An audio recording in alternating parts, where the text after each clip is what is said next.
Hey guys, the target today is pretty simple. Might be hard to read, so I'll just tell you what it says. It says draw and shoot one round 10 times. For target 2, you're going to draw and shoot a controlled pair, and you're going to do that 10 times.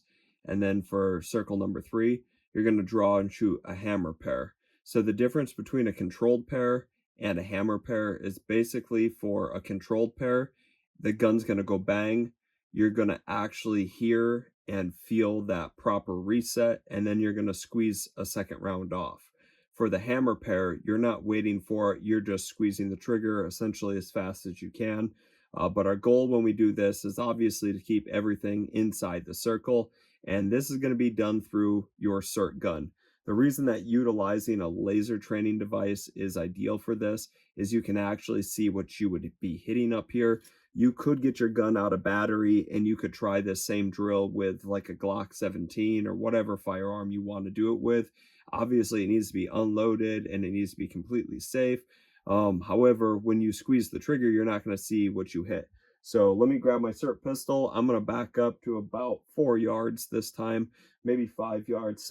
If I go out in the hallway, I'll have a little bit more space so we can do this. So circle number 1, and I'm not going to run this 10 times for you guys. I'm just going to show you what I'm going to do. But you would do circle 1 all 10 times, circle 2, do that 10 times, and then circle 3 all 10 times as well. And then you can play around and shoot like circle 1, circle 2, circle 3, have a friend or a spouse call out a different circle and you try to run that drill. So let's back up and try it.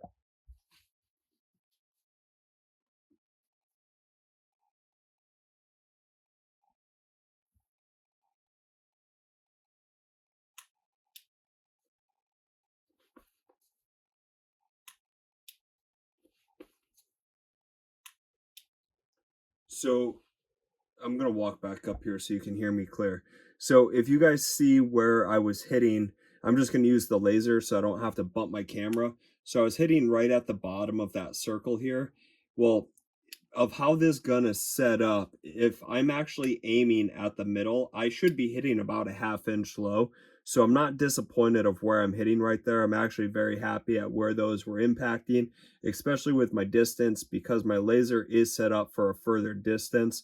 So now what I'm going to do is back up. This time I'm going to shoot circle 2. Remember, when I do this one, I'm going to draw, I'm going to shoot. So bang. I'm going to reset my trigger and I'm going to shoot another round and I should be able to have 2 hits fairly close. Here we go.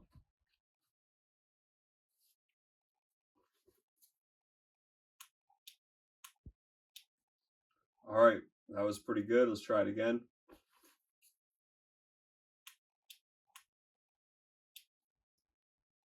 All right, for that one right there, again, you could still see, I'm going to walk up. You could still see that I'm hitting down here, but that's okay. It's for the exact same reason I just explained with circle 1.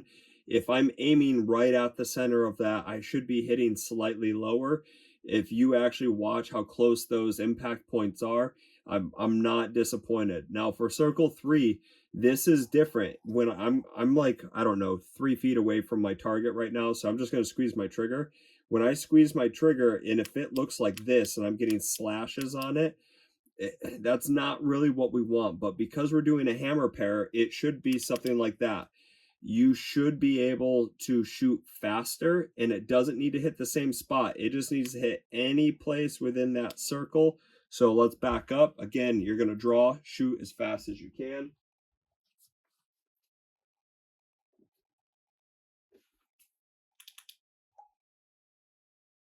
Run it again. One more.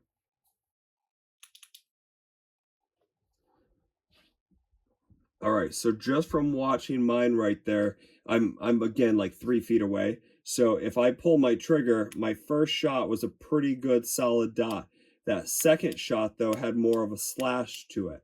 That's okay. Again, we're squeezing that trigger fast. My first shot, the most accurate, was nice and solid. My follow through might have had a little bit of trigger jerk to it, but it was the hammer pair. If we were to actually run this on a timer, I would say my split times for it is probably 0.18, 0.2. So my shot or my time in between my shots, and that's how long we're looking at. It's totally acceptable. If you guys like this type of drill, let me know. We can always get different targets like this out there for you. Another thing you can do with this target, again, it's not up here. That's why I like our targets, because you can do so many different things. And I'm just going to do this at the distance I'm standing away, which again is like 3 feet. So let's say I was shooting and I'm hitting this perfect every single time. Well, that means I can pick my speed up inside there. So what I'm going to do is go up to circle one first, and we'll go right here. Oh, I missed. Okay, well, I need to focus right here. So let's just try it again. Perfect. Right where I want to hit. Let's run it a few times. Now what you're going to hear me do is count a cadence. 1 1000, 2 1000, 3 1000, 4. Every time I said that number, I pulled my trigger. Fantastic. But they're all inside, which means I can essentially pick up my speed. So why don't we just pick it up? And I'm going to jump ahead a lot. So just so you get my cadence, 1 and 2 and 3 and 4 and 5 and 6. They're all inside, which again means my cadence could be even faster. That's what I love about these targets. It's almost like endless possibilities if you can go out there, have a little imagination, and just have some fun. Thanks for watching, guys. As always, click like, subscribe, turn those alerts on. I appreciate all the support on the channel. Share the shit out of this. It does help us reach an entirely new community, so I appreciate your support.